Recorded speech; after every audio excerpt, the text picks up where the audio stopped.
Well, welcome to tonight's Ask Your Herb Doctor. My name's Andrew Murray. And my name's Sarah Johannesson Murray. For those of you who perhaps have never listened to the shows, they run every third Friday of the month from 7 till 8 p.m. We're both licensed medical herbalists who graduated in England with a master's degree in herbal medicine. We provide a wide range of medicinal herb extracts from our own CCOF certified herb farm. And we consult with clients all over the States on wide-ranging subjects, many of which we've discussed on the show even. So once again, very pleased to have Dr. Ray Peat with us to share his wisdom. Just got his latest newsletter. He does produce pretty prodigious amounts of written work, and I know some people sign up for his newsletters, and I know there's been a bit of a shortage with his newsletters in terms of reaching the production that's necessary to fill people's desires. So that's good news, and bad news in some ways. So Dr. Peat, you on the line with us? Yes. Okay, great. What I think I want to do is just let people know that the show does run 8 till 8 o'clock. It's a live program, and I just wanted to let people know that normally we open the lines from 7:30 till 8 o'clock, but just like to bring that point open now, where if people want to call in, because I've got some questions here from previous shows that people haven't been able to get on air to ask the questions, and they've written them to me, emailed them to me, so I've compiled several of them, and there are others I know that are out there that perhaps if they listen to the show now, they might want to call in any time. So the number, if you want to call in, if you live in the area, there's a 707 number. That's our area code, 707-923-3911. And for those people, and I was written to by a gentleman in Australia earlier on today, said he's had trouble getting through to either the internet line, but there is an 800 number. It's 1-800-568-3723. Although international callers would want to use the 707-923-3911 number. That's correct. Or if I'm not too sure what people do with internet-based calls to the show. I'm not too sure if that's... Does that happen? People call in on the on Skype numbers? No. Okay. All right. Okay. So there's the 800 number, 800-568-3723, or a local number, 707-923-3911.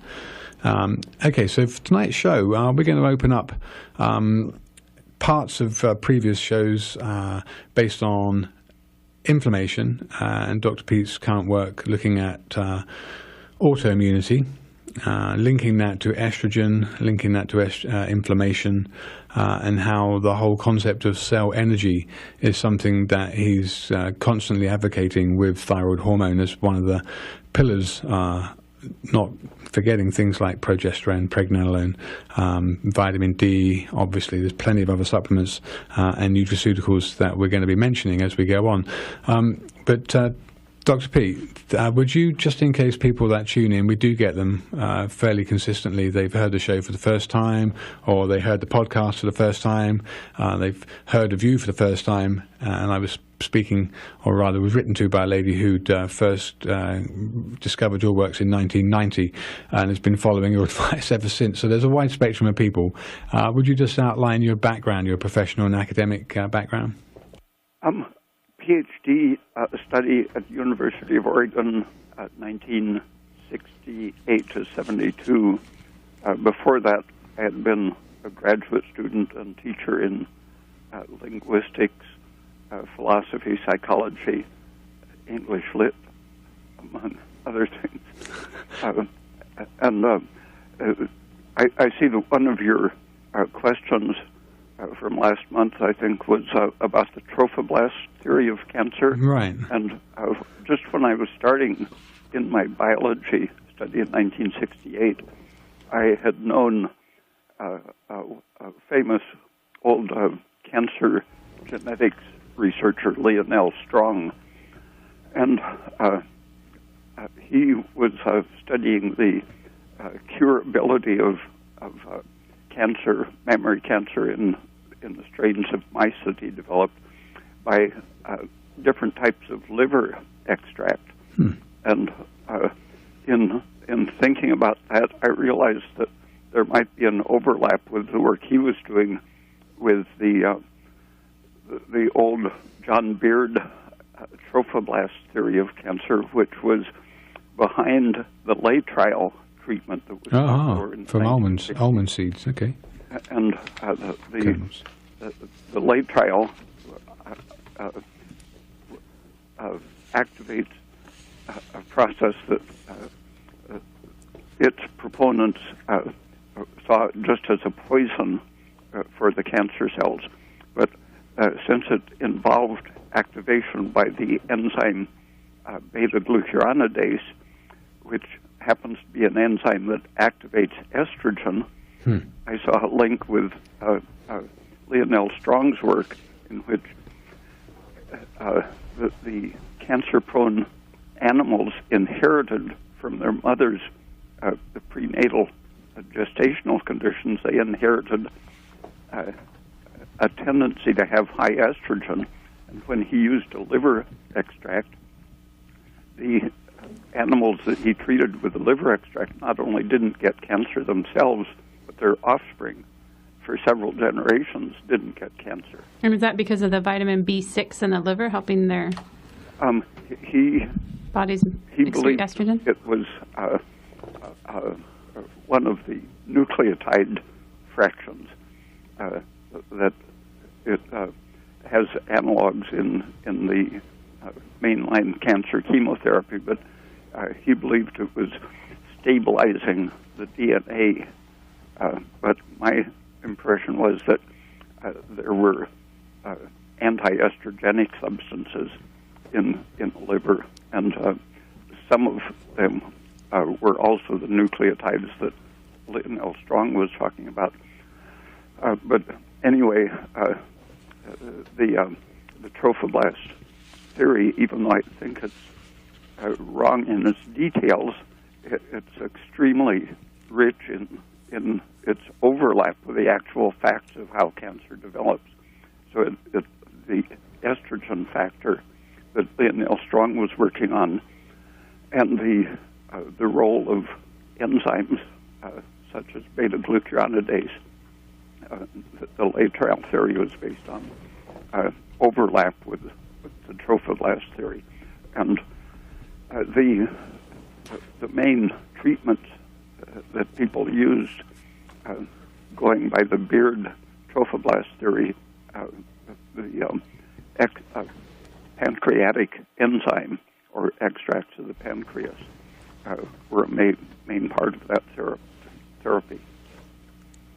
Okay, so I had a couple of questions that I wanted to ask you about what you've just said as your statements. You mentioned now the product Laetrile that some people listening might recognize as the seed kernel extract from almonds?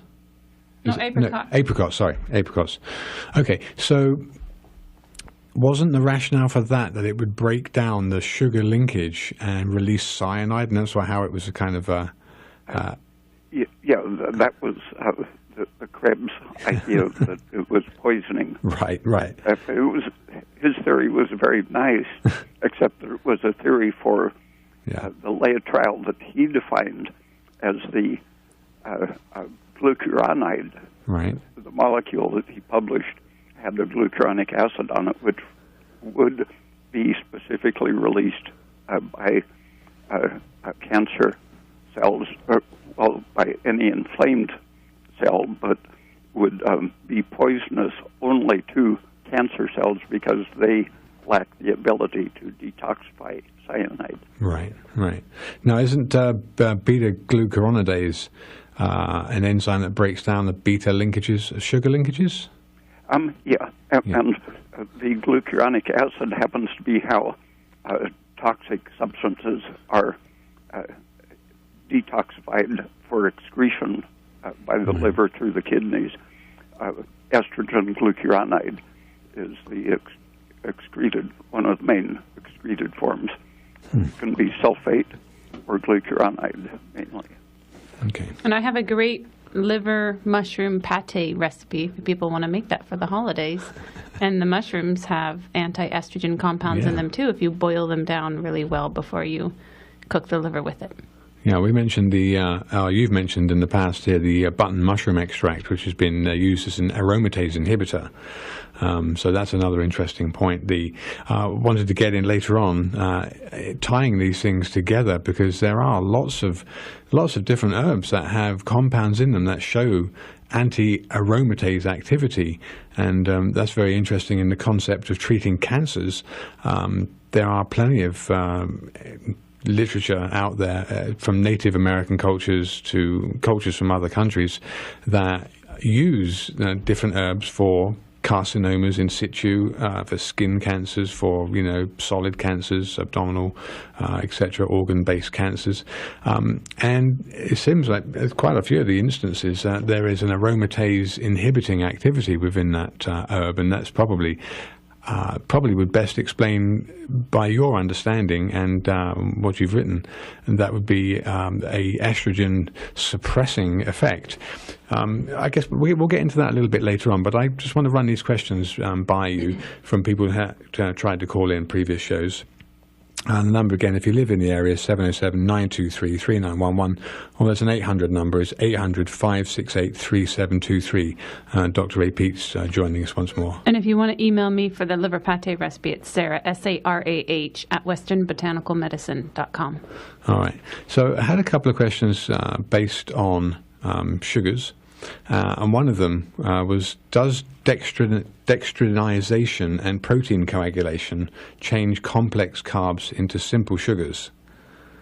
Do you know much about this dextrinization? Yeah, it is a process that has been used for about 200 years. The first form of it was basically what they used to make Karo syrup, corn syrup, by boiling cornstarch with sulfuric acid. And it makes a pale, almost clear syrup, but the longer you cook it and the harsher the acidic or basic conditions are, the browner it gets. And ordinarily, when you talk about a browning reaction, I was about to question you. Molasses, they know that the brown stuff in molasses is mutagenic and carcinogenic. Right. Just like any charred carbohydrate is, right, or charred starch or sugar.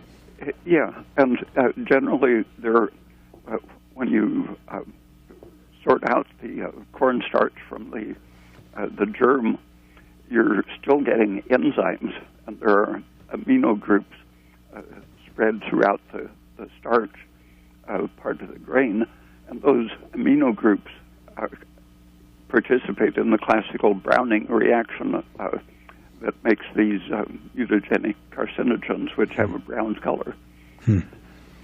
So the dextrinization produces some dextrose, some simple sugars, but that's a matter of how sweet and liquid it is, or how viscous and gummy it is, depending on how far you carry the breakdown reaction. So on average, dextrins are considered to have mainly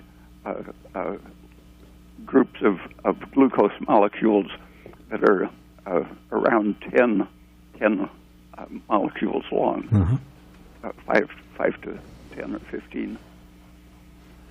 All right. So this is a process, and that could change complex carbs into relatively simple sugars, but not so simple, because the simple sugars, obviously, like things like glucose, fructose, sucrose, etc., just single units, subunits, or two. Yeah, the gumminess of it corresponds to the amount of starch left in it. Broken up starch turns the solid starch into a semi-liquid gummy material. Got it. So like cane juice, if anyone has ever had cane sugar juice, fresh juice, it's very thin, very, very thin. There's like basically zero starch in that, right? The refined cane sugar? Oh, no, just if you have like fresh cane juice. Yeah. Or they juice the sugar cane, and they give you a little... Yeah, the sugar... It's very thin. It contains sucrose itself, so you don't need to process that. Right, but I'm just saying that's why cane juice is so thin, whereas corn syrup is so thick, because it still has a starch in it. Yeah. All right. And just to recap there, that anything really to do with temperature and starches involving caramelization it can definitely be termed as carcinogenic in terms of the makeup of the caramelized products. Yeah, at least as far as the combination with amino groups and amino acids and proteins. Right. Those are the best known mutagens. Right. But so burnt toast. Yeah, acrylamide turns up in every time you heat a natural carbohydrate that contains traces of amino acids or proteins, and in the absence of the amino acids, instead of acrylamide, you probably get small amounts of acrolein, which is another very toxic carcinogenic material. Yeah. And what about protein like meat and eggs? When they brown, is that also carcinogenic? There are traces of sugar in those, and so you do get some of the same compounds. All right. Well, another question was, do amylase or amylopsin help change complex carbs into sugars? I know amylase, but I'm not too familiar with amylopsin. Yeah, that's just a pancreatic amylase. Okay. All right. So this is amylase would be like a salivary amylase. Yeah. Okay. All right. So that was those two questions. I had some other questions from another person based on diet and recommendations for diet. They've been a long time listener. They were also quite aware of your favorites in terms of foods, from basic orange juice to your constant advocation of carrots, grated carrots, and coffee for B vitamins.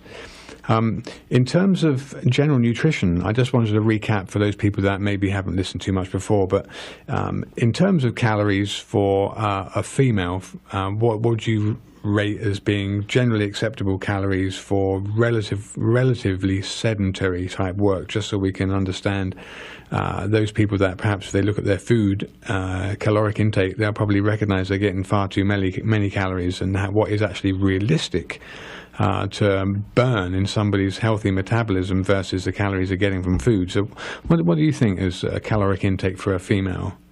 2,000 is a ballpark okay. number, but you can be very sedentary and still burn close to 3,000, and some people can be moderately active and get along on 1,700, and lots of people now are hypothyroid enough that they can move around with just ordinary daily activity and still gain weight on 700 or 800 calories. Wow. So you really have to look at your metabolic rate. And also if you're pregnant or breastfeeding, I know when I was full-time breastfeeding, I think I probably ate 3,000 a day. And didn't gain weight? No, and maintained weight. Yeah. Okay, how about proteins in terms of someone's intake for a female, for example? The military did a big study on people mostly of military age in their 20s, both men and women of all the different sizes that are in the military, and found that to do just ordinary work, office work or whatever, both men and women needed at least 100 grams of good protein every day. Right. But you see lots of people getting by on 25 or 30 grams. And I've known people always with pretty serious symptoms who were getting only 20 or even less grams per day. Right. Now, you'd expect things like tissue repair to be poor, muscle mass obviously not to be in evidence, and difficulty maintaining skin, nails, hair, that kind of thing with low protein intake. Yeah. And it's hard if you're a meat eater. You could say, oh, it's easy, but then you don't want to eat that much meat. You don't want to be eating meat 3 times a day. It's too much meat intake. So then you really have to rely on eggs, but you can't eat any more than 2 eggs a day because they contain some PUFA. And so then you're left with dairy. So really, I think dairy is the primary source of protein that's healthy for people to be getting. Yeah, well, I know you advocate gelatin a lot in terms of protein content and yeah, but that's not going to make up to 100 grams of protein when 1 8-ounce glass of milk has 8 grams. Okay, and then what do you recommend for sugars?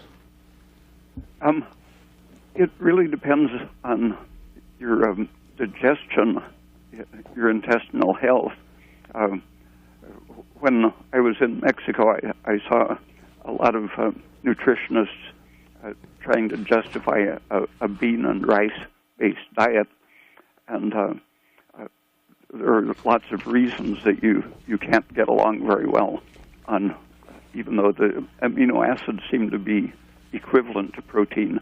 It turns out that potatoes are infinitely better than beans as a source of protein. But that requires, either of those require that your intestine be in fairly good health because the complex carbohydrates of either of those can support bacterial growth if you have a sluggish digestion. Now, hang on. Are we talking about juicing potatoes and cooking it? No, just got it. If people were going to eat potatoes as a source of protein, they better have a pretty strong intestinal wall. Right. Otherwise, all that starch will irritate them. Yeah, because I know you advocate potato juice and use that in a double boiler to make a kind of scramble. That's actually starch-free, isn't it? Yeah, that's for people who have a digestive problem, but still need a very high-quality protein. Yeah. Okay, so just to recap in terms of the amount of grams of sugar for somebody in a day to be... If you... the studies that I've written about in the late 1800s, they found that diabetics were putting out about 12 ounces of sugar in extreme terminal diabetes. They had about 12 ounces of sugar in their urine every day as glucose.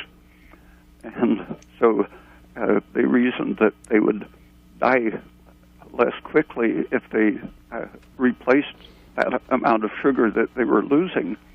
And so they gave them a regular diet plus 10 or 12 ounces of plain white sugar and found that instead of dying more slowly, they got well. And so it depends on your what stress your system is under. Huge amounts of sugar like that can be curative if you're under stress and need something to compensate for the stress. But if your digestive system is very healthy, you can get along just with starch instead of sugar.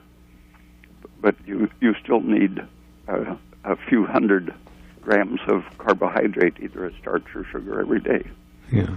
So, we had a client who had broken his knee and ankle and had very extensive surgery, and he was needing, I think, up to a pound of sugar a day in various forms, marshmallows and homemade marshmallows, sugar in the milk, in order to sleep, to lower the amount of stress as he was recovering when he got out of the hospital. That was what he needed to sleep. And, of course, he weaned himself off of that when he got better, but initially that was very curative for his sleep and his healing.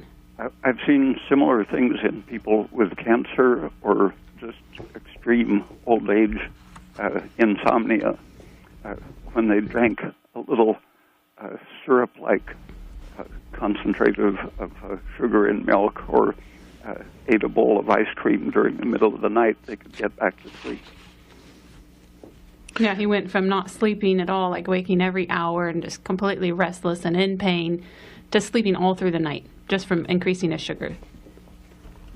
Okay, so in terms of daily diet, and I get this question pretty often in terms of it's new to people, and so they think initially the diet is pretty restrictive.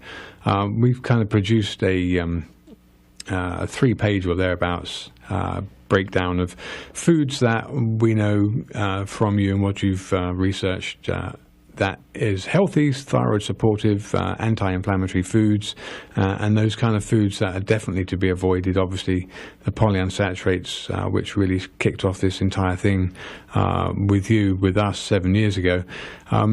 In terms of, I even ask you personally, what kind of foods that you would you typically eat, just to throw that out there, and then we'll break down some of the foods here that may be not obvious, that people probably don't eat too much of, that they don't know they can, because it probably sounds like it's too either fattening or sugary, or too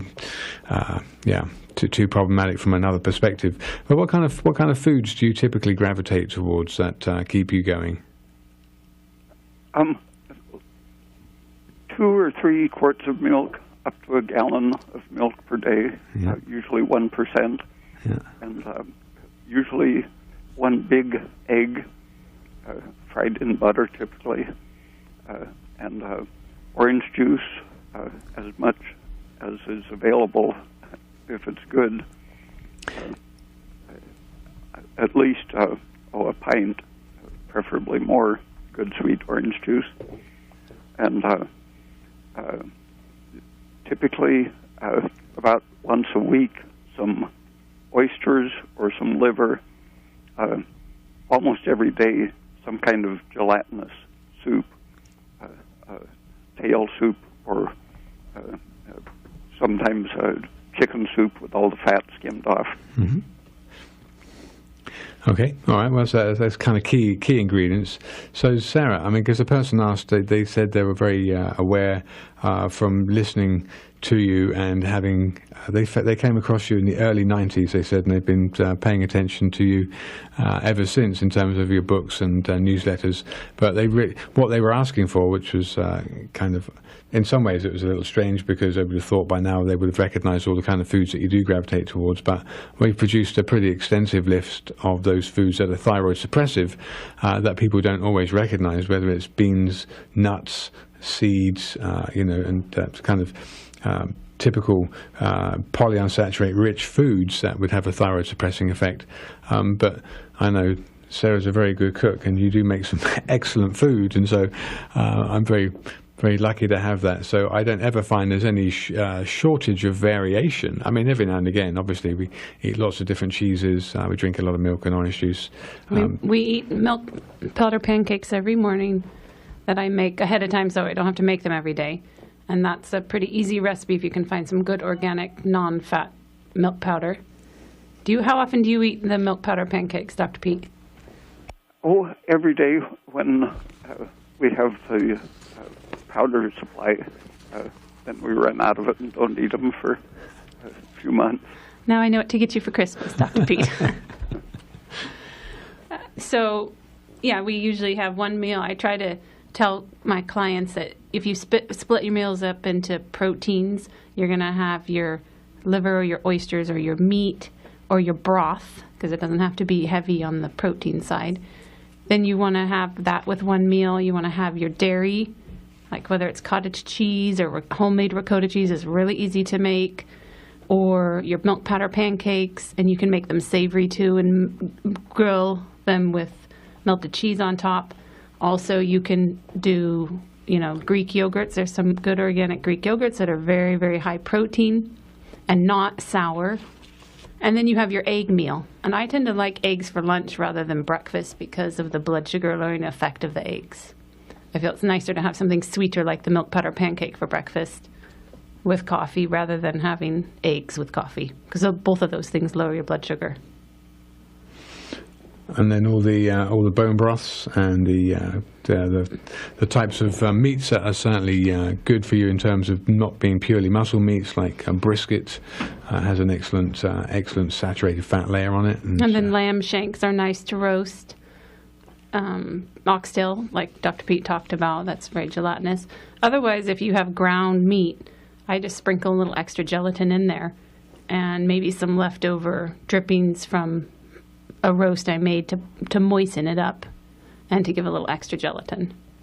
Okay. Anyway, but that was one of the questions asked by somebody. And incidentally, if people want to contact us anytime, Monday through Friday, you can either best thing to do actually is probably write an email to either Andrew or Sarah at westernbotanicalmedicine.com. And we do have a pretty extensive sheet that we've produced, about 3 pages or so, and it's pretty much based around thyroid supporting and thyroid suppressive foods. So it gives a pretty good overview. And for sugars, I mentioned the proteins. For sugars, I like to use honey. We have our own bees, and that's great to get a good raw honey. Otherwise, there's lots of honey available. And sugar in milk or orange juice, honey or sugar in milk, orange juice, ice cream, fruit when it's in season. Right now, we're getting some really good little tangerines and satsumas. We have a whole bunch of apples from our tree that are really ripe. It's just important when you eat fruit that it's from an organic source and it's a ripe source. I know, Dr. Pete, you talk about how a ripe apple can be okay, but an unripe apple that was picked unripe can be very disturbing to the intestines. Lots of the fruits in supermarkets aren't properly ripened. Yeah. Even plums are sometimes hard to digest and allergenic. And things like dried prunes, so you have to experiment with them, because a lot of them will give you gas. Dried fruit will give you gas, and it's just something's wrong. I don't know. What goes on with dried fruit? What do they do wrong? They use unripe fruit before they dry it, Dr. Pete? I think so. When the polymers haven't broken down, they will feed bacteria rather than the person. So you'll know whether it's easy to digest, because if it isn't and it's not good for you, you'll be getting gas.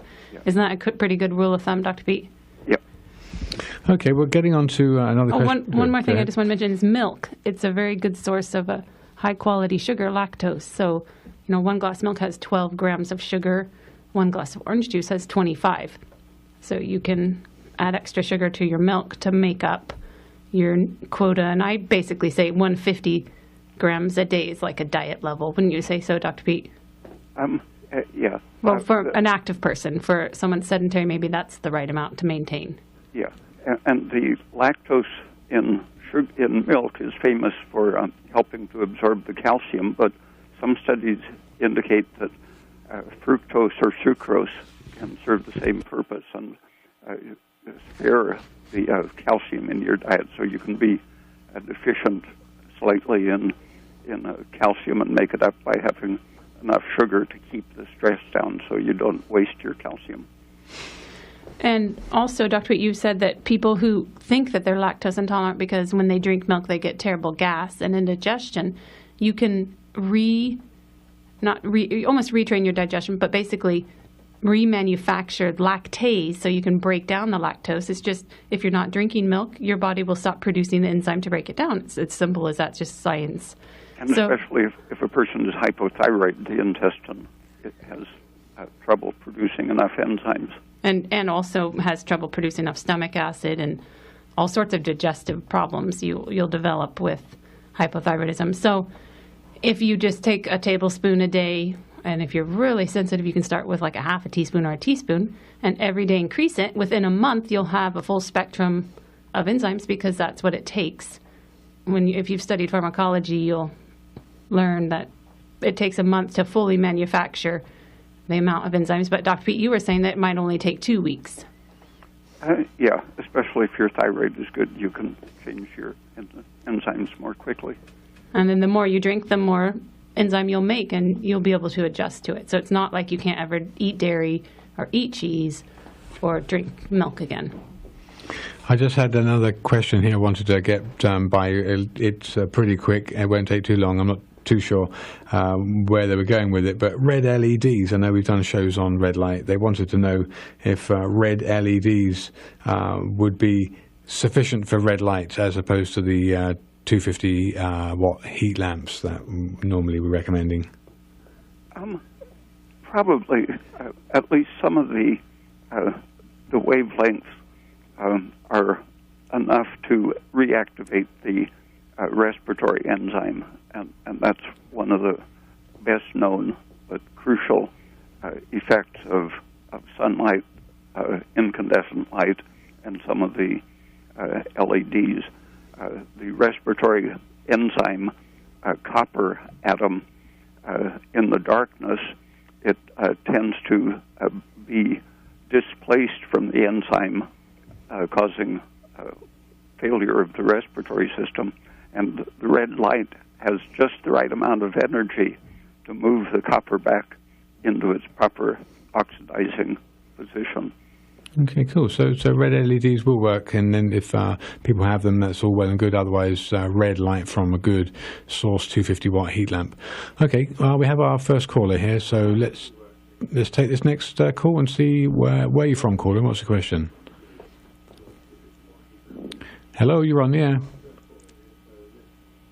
We can hear your TV, so we know you're there. Hello? Yeah, hi, you're on the air. Hi. Okay, I want to know what you think about being a vegan. Vegan eating... Go ahead, yeah. I know I'll let Dr. Pete answer the question. It's very popular now. Being a vegan means you don't eat anything from an animal. Mm-hmm. Is there any way you can eat that way and be healthy and get enough protein and vitamin B and all that? Yeah, let Dr. Pete answer it. Okay. I've got personal experience with this, but I know Dr. Pete's got a lot more. So, Dr. Pete? The closest you can come to it would be eating potatoes and mushrooms. Mushrooms are very similar to animal protein, and your intestine can make vitamin B12, which is sometimes deficient in a vegan diet. And so with the trace minerals of mushrooms and the high-quality proteins and vitamins of potatoes, you can do pretty well. But most vegans don't do very well. What do you think they're really deficient in, Dr. P, in terms of... calcium. Yeah, there you go. They break bones too easily once they get to be 60 or 70. Yeah. Well, what is the advantage to being a vegan? I think it's usually an ethical thing. They don't like to bother their animal neighbors by eating them. There you go. Yeah, it's mainly an ethical consideration. They don't want to eat killed animals or from big agribusiness and that sort of thing. But living in a country, you can have your own goats and chickens and that sort of thing, and raise everything you want. So kind of, other than that, from a health point of view, it doesn't seem very healthy at all. And I once heard that there was no natural indigenous cultures, let's say, that were vegan. There was some that are vegetarian in very hot countries where I guess it's hard to preserve meat and there's lots of fruit available, and there'd be a bit different balance if it's really a hot country.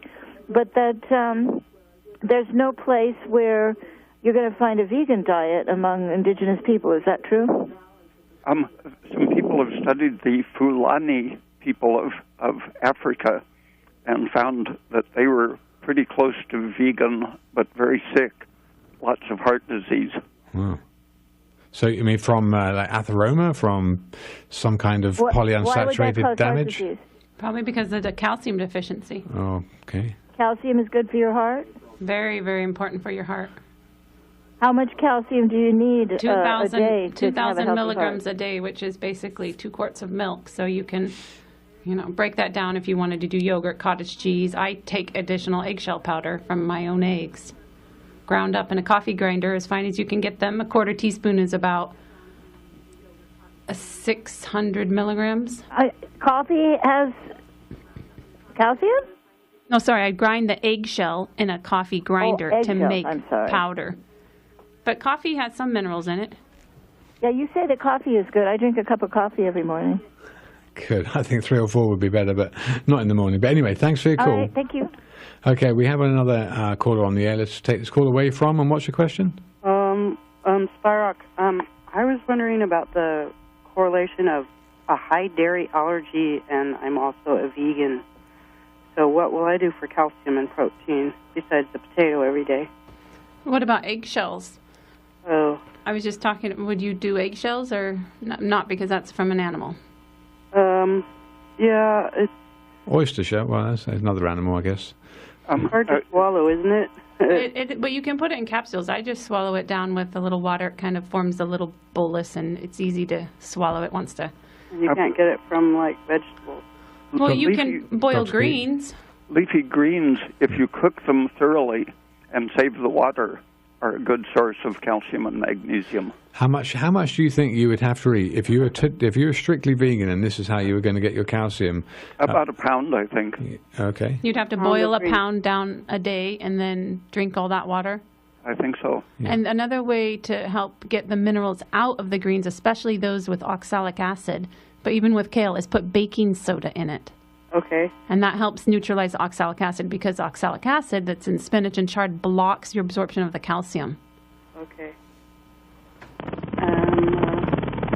And you'll notice they cook much quicker. And the liquid goes very dark colored because of the minerals that are leaching And out it's of very the tasty. cellulose leaf into the What about the protein intake?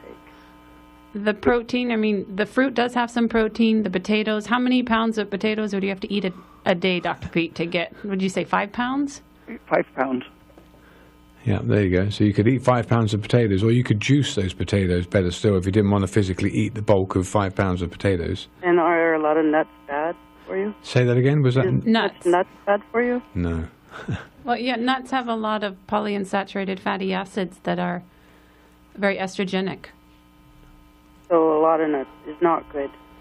That's correct. And better to have more seeds. Seeds and nuts are both very high in polyunsaturated fatty acids. They're not a great source of protein. I mean, what do you think about the protein in nuts compared to the protein in beans and legumes, Dr. Pete? Oh, some of them are slightly better, but the only nuts that I know of that are fairly safe for the fats would be the macadamias. They're pretty saturated fat. Macadamias are the better one. Yes. I don't know what the protein content of macadamia nuts are, though. Yeah, it isn't very high. Okay. Well, thank you for your call, Thank caller. you. Okay. And just a side note go ahead. about that potato juice, I have made it. Have you made it, Dr. Pete, too? Where you scramble the potato juice?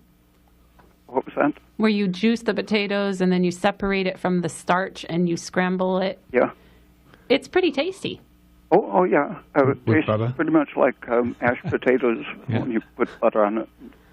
Right, and if you let the potato juice, I noticed I had to let it settle, so all the starch went to the bottom, and you can tell, like, if you put cornstarch with water, the starch falls to the bottom, and you can feel it's starchy.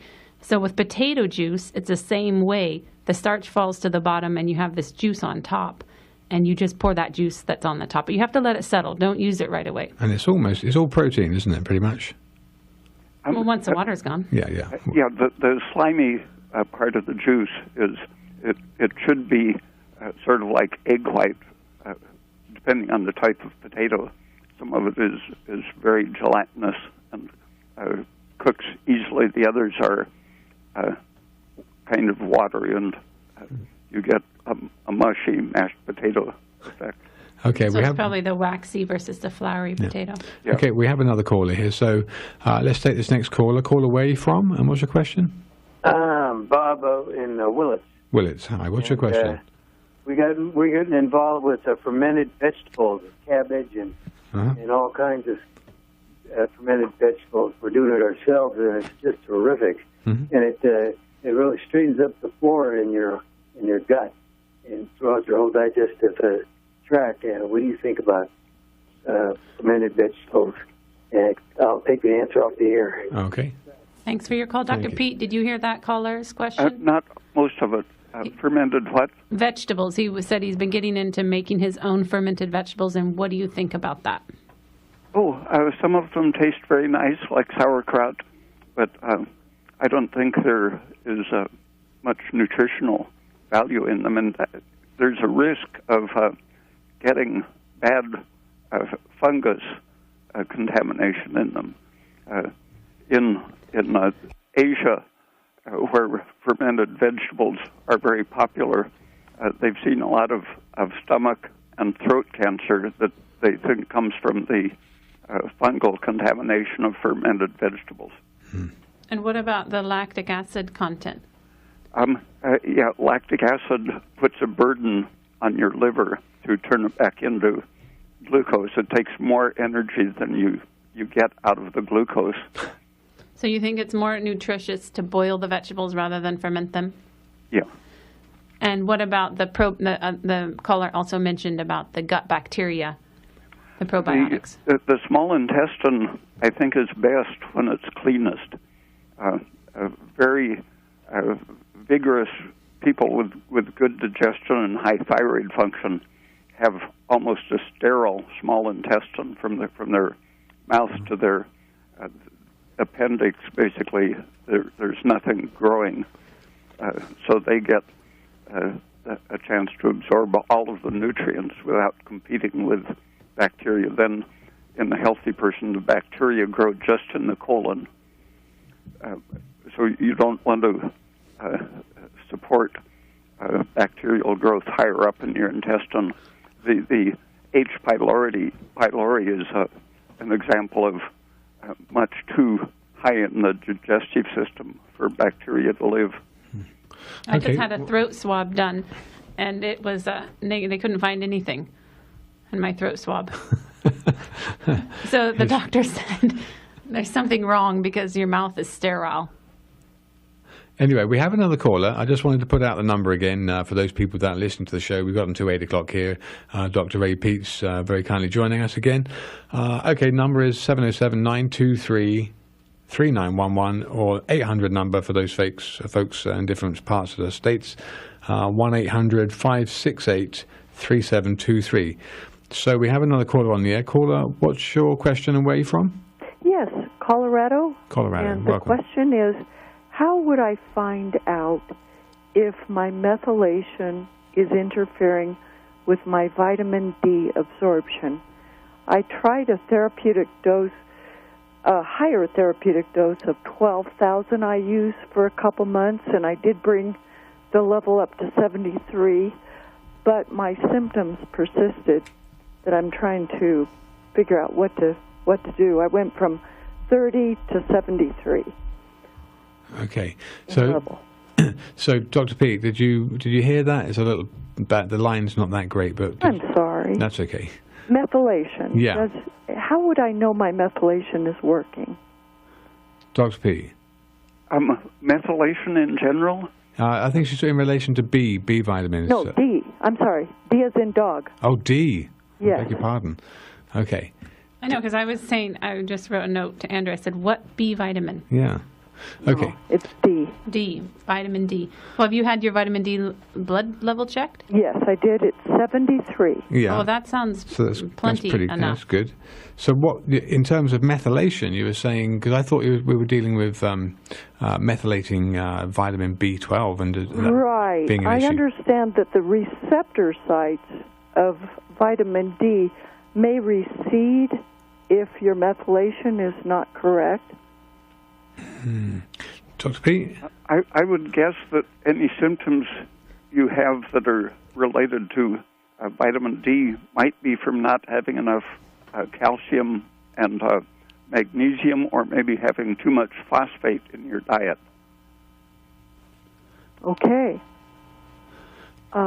It's important to have more, on a molar basis, more calcium than phosphate in the diet, and Americans often have 5 or 6 times too much phosphate relative to calcium. Because of the high meat intake. Right. And the high starch intake and the high bean and grain intake. intake. I've been about 9 months without any one meal of some meat a day, but... and what about calcium? I drink about 2 or 3 quarts of milk a day. Good. Well, that should be adequate for calcium. Yeah. What are the symptoms you associate with the vitamin D? I get a headache in the middle of the night. What about sugars? How much sugars are you getting a day? I get lots of sugar. I drink milk all night long with sugar and honey. And I eat marshmallows. It used to be coffee that would take the headache away, but now I found marshmallows help better. The gelatin? Do you Yes. eat any antiseptic fibrous food like raw carrots? Yes, every day. Every day. What about your thyroid function? Have you tested your temperatures and pulses? Yes, I can only keep it up to about 98. I can't get higher than that. Well, that could be a big problem, because if you're below 98, your immune system's at like half power. It's only 50% functioning. Exactly. And so I think I have some kind of mycoplasma. I've been taking the tetracycline low dose for about 6 months now. And it has not changed it, and so I was thinking I was going to have to... Did they identify what mycoplasma it was? Not yet. I think I'll do a nasal swab and try to find out, because it seems to be connected to my trigeminal neuralgia. Okay. What about your liver function? Liver function has come back to a normal function because I've been on this diet. Yeah, that's definitely diets in a month. Have you tried aspirin? I do. I'm up to 3 aspirin 3 times a day. I take every 6 hours. You taking vitamin K? With vitamin K, yes. Yeah. Well, Good. What do you think about the thyroid function helping the... How much thyroid do I take a day now? I'm up to... It doesn't really... At 1.75, yeah. I'm up to 1 grain... 1 3/4 1.75. Right, so how it and is... I take the T3 also with meals and between meals. How it works with thyroid is some people need like 2 micrograms, some people need 200. It depends on your body. And the best way to tell is with your ankle reflex, yes, and also with your temperatures and pulses. And if you can't get your temperature up above 98, then not easily. you don't have enough thyroid, basically. Unless I have a bad stress day, and then it'll go up. Yeah. Well, then that's just adrenaline raising it, but you'll notice it will fall after meals.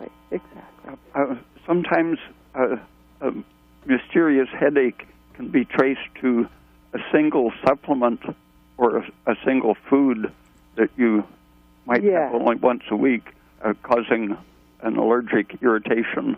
Yes. I think I found that the microbial enzymes in cheeses, and I try to find the very best I can find. I'm going to eliminate that and see if that doesn't make a big difference. Because you can definitely find cheeses. It's not so much a plug, but it's just a fact that Costco do actually sell some very good European cheeses that are made with animal rennet and not microbial enzymes. Thank you very much for that. And the 2 cheeses that we know are made with animal rennet are the Parmigiano Reggiano, the very hard Italian Parmesan, and then also the sheep, and that's cow's milk, and then they have a sheep's milk Pecorino Romano. Those are both very traditionally made cheeses, and people that have sensitivity to cheese don't find any problems with those 2. Very good. Thank you for that suggestion. I'll keep on going, but I appreciate all the help you've given me. Yeah, you're welcome. I really appreciate it. You're welcome. Thank you for your call. Okay, well, it looks like we do actually have another caller who's calling in now, so I didn't get a chance to really ask you any questions, Dr. Pete, about this month's subject, but that's not a problem. I'm glad people have got their answers to their questions, and there's one more person here who their call is being fielded to see if they actually want to pose a question or they just have comments. Yeah, it does. Okay, so let's take this next caller. Call away from, what's your question? Hi, it's Scott from Ontario, Canada. Canada. My question, I'd have 2 just quick ones, hopefully. When raising calcium and getting heartburn, what would be the cause? And secondly, what to do for oily skin?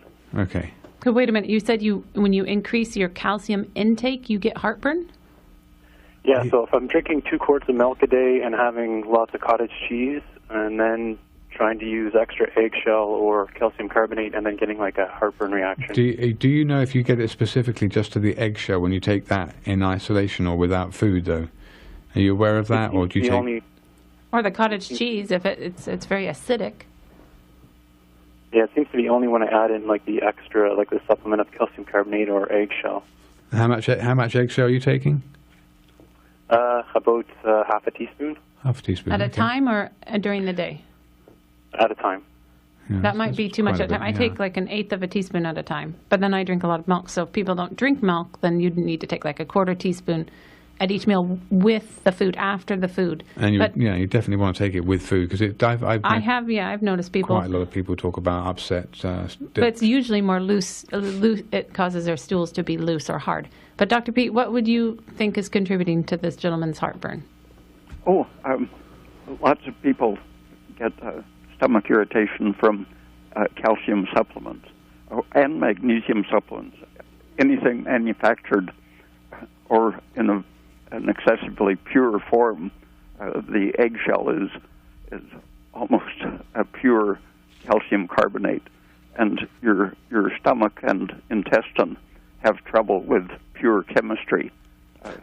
The more mixed a substance is, like milk, is extremely complex, and so it's very soothing to the digestive membranes. But any pure chemical sounds like a good rationale against pharmaceuticals. Yeah. Okay, so the question about the heartburn, what do you think of that? And then oily skin, I think, was the other part of the question. In general, oily skin is very good. It ages very slowly. If you have oily skin when you're 25 or 30, you'll probably have young-looking skin when you're 60, just because it's metabolically so active in general. So it signifies good thyroid function in terms of the turnover? Or usually, yeah. Yeah, good. Okay, so did you have any other comments about the heartburn, though, from that caller regarding the calcium? Is the caller still on the air? I'm still here. Yeah. Well, did you take that eggshell on an empty stomach or after food? No, I take it with food. Okay, well, maybe it's just too much at once. What do you think, Dr. Pete? Half a teaspoon at a time is maybe a little intense? Yeah, I would just skip it for a week and see what happens. I mean, if you're getting 2 quarts of milk plus some cottage cheese, you're probably good. Yeah, I think I am good. I'm just trying to really push that calcium phosphate ratio. Well, how much meat are you eating a day? I'm not doing any meat right now at all. I'm doing basically all dairy and fruit, cooked fruit. Well, that's a diet very low in phosphate. Dairy is not high in phosphates. Yeah. He's trying to increase the calcium to phosphate ratio by bringing his phosphate consumption down. How much are you taking vitamin D at all?